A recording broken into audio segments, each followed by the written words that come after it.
is too much. This is too much. If he doesn't want to be reasonable, I'm going to report him to the police. Police? Yes. Police. Of course. If it goes on like this, I know the man's going to go vanish. No. Ndati no. Again, Monda. Ndati no. Kana ndichiti no ndikuti ayi. No, that is nonsense. Monda sada kuti ndazi. Deji, asibatiri. Even if I report him, one culture is dead and you not Siko. No, there is police victim friendly unit VFU. Somebody should zero. Anasungwa. Ndotaura naye mukwasha anonditerera ini. Chakira kunomda zaro mukwasha. Arikupona mwana wangu ari kuruwa nyoka yapinda mbai papa. Iye zvinezvi. No, iye zvinezvi look. Mabura ari kuchi? Monda. Ari kurimani kucheru. Now I'm going to report him. Monda. Hakuna nonsense. Don't mean nonsense. Saka mukuti andikwanisi kuvhura doketi yarura mwana wangu. Aiwa baba, serious zvandikutaura izvozvo. Zvandikwedza kutaura baba inini ndezvekuda izvo. Dai mwana wenyu anga aripo achitotsinidzira kuti ndiri kurohwa saka ndauya kuzosungisa murume wangu. So my word is not enough. Aiwa, it is enough baba as it is. Anditika.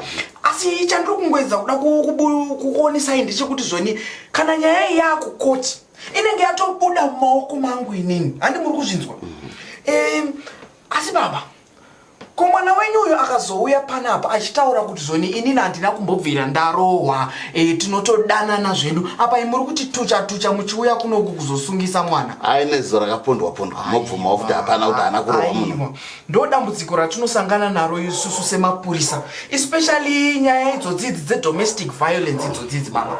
Nekuti mukada kuzvitarisisa mwana wenyu mimi anogona kutouya panapa achitozovhura doketi iroro. Anditi umoona achidzoka zvekare mangwana achitaura kuti aiwa ndachinja pfungwa dzangu ndakataurana naye handichada kumusungisa. Tingaite sei baba? Yeah, something must be done here. Mazviona baba. Kana kuti mimi muri kutya kuti mwana wa chef. Mwana wa chef kuita sei kwake? Yeah, zvinoitika izvozvo. Zvine basa rei izvozvo. Baba, regai ndikutaurirei.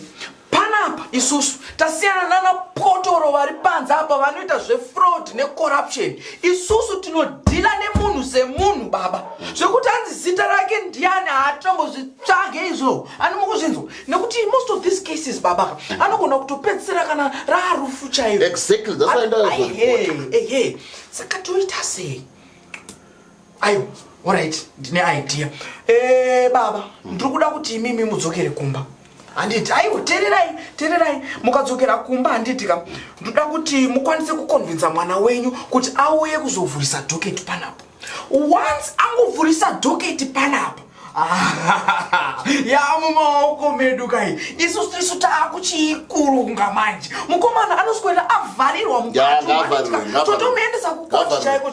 Handiti nekuti isu hatitambe baba. Panapa atiite zvedelay inogona kutozoitwa nemi imimi. Handiti kama kudzoka panapa makutaura kuti machinja pfungwa dzenyu kana kuti iye mwanasikana wenyu anogona kutozodzoka achitaura kuti ko mukazomusunga manje ndinozoswera ndiri panzara.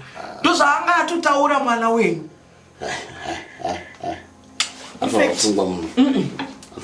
Handi mimi mati mwana wenyu ariko? Ariko kuba. Ayo. Zvake zviri nyorezvo. Saka imimi ndauda kuti tiite sei? Toenda tese kumba kwenyu. Handitika ngatiende izvo kumba kwenyu. Ndonomuonesa mwana. Ndiri kunomuonesa kuti kumagumo kune chi? Kune ropa. Baba. Handitika. Chief. Taita dambudziko baba rekuti hatina motikari. Aiwa, ndondwani. Modern nayo. Yes, modern nayo. Ande, modern nayo. Zvakakosha. Asi panozoda kuti ndidzoke. Todzoka nemi. Tinodzoka. No problem. Ngatiendei. Yeah, thank you. Baba. Thank you. Are you okay?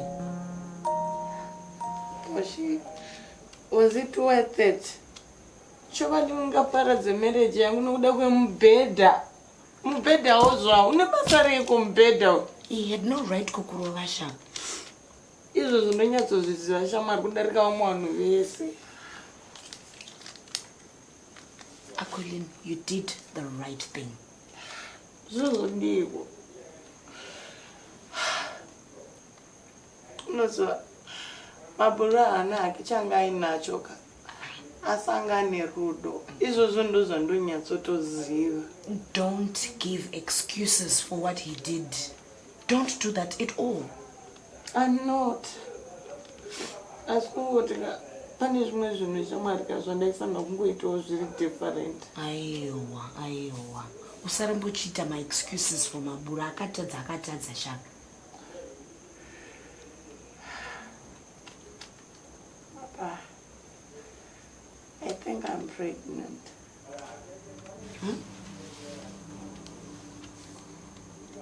Nenhumbu akwelini. Because ndanchingorutsawo futhi ndikungofila dizzy. Zvako sha. Uchingobuzoti zvako sei iye maburu wacho asipo. Zvako sha. Zvako.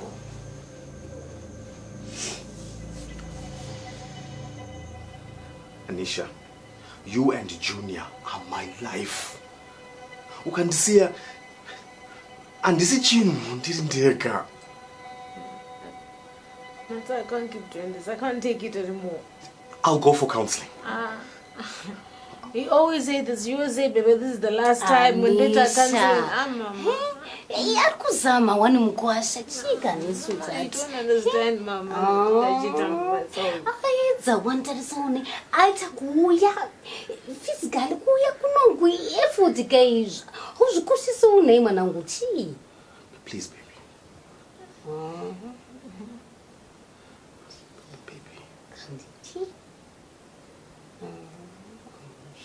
Mother, but this has to be the last time. I promise. I promise it will never happen I'm again. serious. If you do it one more time, guy, I'm going straight to the police and Yeah, I promise it will never happen again, baby. Never again. Never again. Don't pick it up. Never again. Just come back. Fine.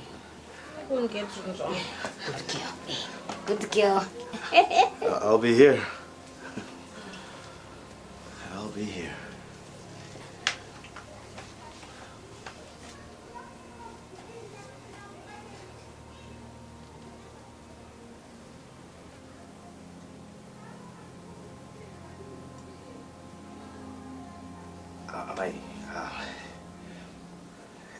Raymond.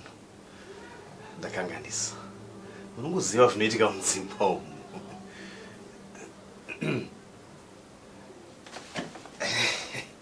Ameno kuti inokwana drink here.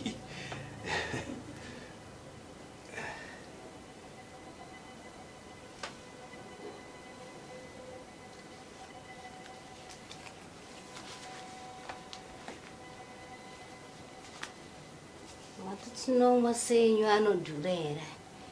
Inokwana. Aiwa mama. Rega ndiwedzere. Munotigodera mama. Munotigodera. Ndokunonzi kuzvarirwa ngirozi. Neimwe ngirozi uku. Baba Julius. Aiwa mama kumboku.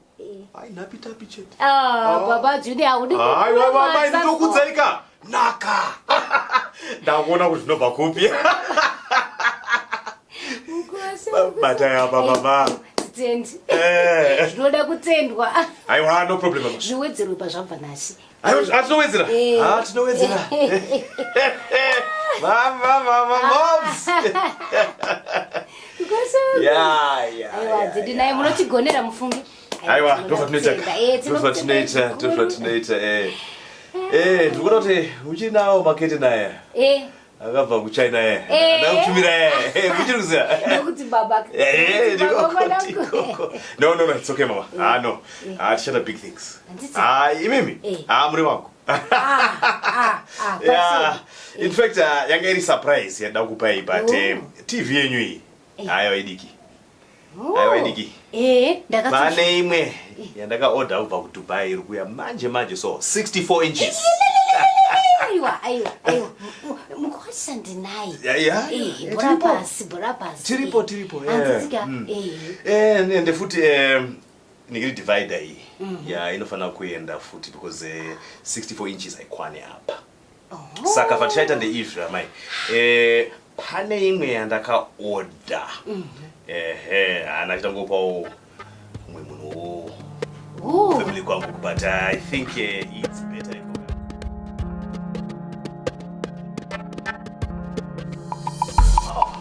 Officer, I don't know what my father told you that, but then me and my husband, we're fine. We're actually in love, and you know, couples fight, they argue, but doesn't mean... Anisha, at least hear him out. They've got a very good counseling department. But I don't need counseling. Baba, she does not need the police in her business. Yes. But now very happy. Tell them, Mama, tell them. Very fine. Shut up, you. What is your problem? Are you happy with a black eye? All right, I'm Is that sorry. happiness? You can see. Ndingataurawo here. Oh yeah, sure. Okay, to my time. Ayo, amainini. Aiwa. Don't be angry with your father. Isusu katingoripo katu offer our help. Anditika. Asi imimi zvamataura kuti you don't need our help. Anditika. Ndwanga ndichitichi pamunenge muzoida. Anditika. Do not hesitate. Anditika. Tiripo. Anditika. Isusu samapurisa. Anditika. We are not there kupazamisha vanhu. Of course. Aiwa isa hatipo ipapo. Anditika. Isusu tiripo pakuvaka nekurayira. Anditika. Hatipo kuzozva ndikutaura nekuti mukada kutarisa ma structures chaiwo echinyakare chaiwo mukada kuzvinotisa hapasisina. Handitika motongotitora isusu se ku department kwedu munotongotitora isusu se your tates and securus. Handitika handitika but with a little bit of what strictness kuti basa rifambe. Of course. Hantimazvona asi chatinonyanya kuda kuti muzive our standard advice to survivors of domestic violence is ingoiteererai. You are a survivor too, mudara. Imi muri survivor. Survivor unoziva. Iwe unandijairira mba munova. Uri kundiva leo taxi wewe. Imbuka yangu munhu akatoza muzakana tsvakirai kuno. Asi uchengeta vanhu vese.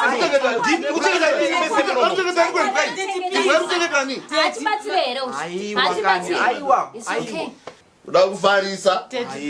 Aiwa, alright. Ingoteererai. Zvandiri kutaura inini ndezvokuti amainini, do not be afraid and don't be embarrassed to come and ask for help. Anditika, if need be, because isusu tiripo. Anditi tinokubatsirai.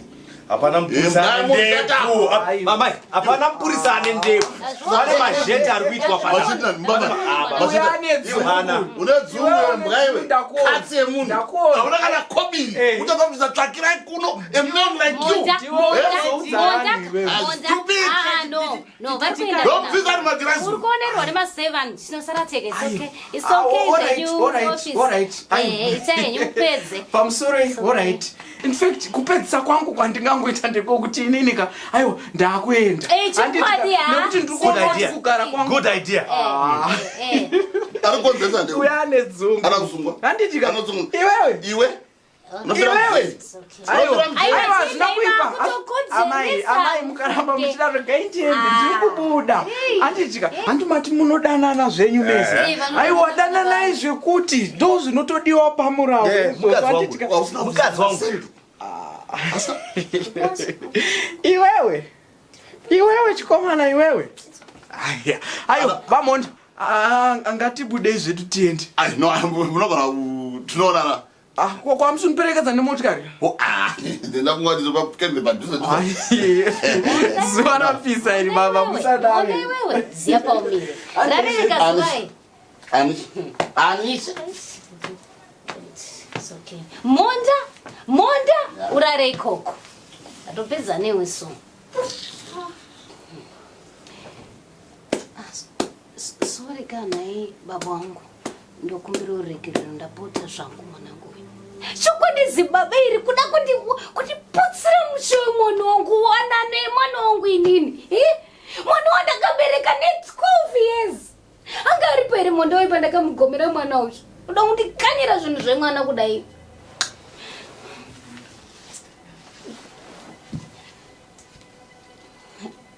Mama, mambo edu tiregererewo chokwadi ngwasi ndiregererewo tokumbira uregerero ndiregerero mwana wangu ndananzvatsoka chokwadi. It's okay, Mama. If you know Andiko. Ndatenda ndakuzvirutsa moyo. Anisha, let's go.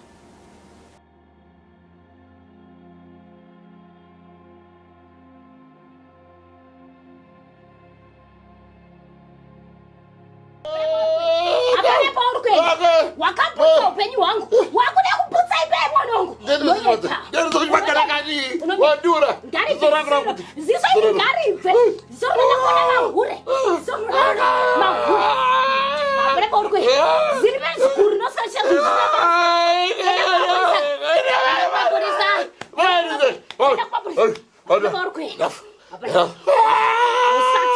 Osati. Let her get you guys. Matanga. Daddy is gone. I'm sorry. No, he's gone.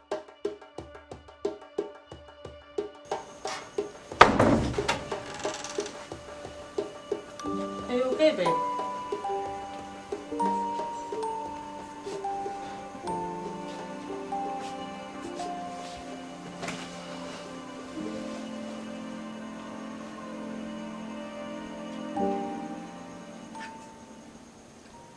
So that was your plan, and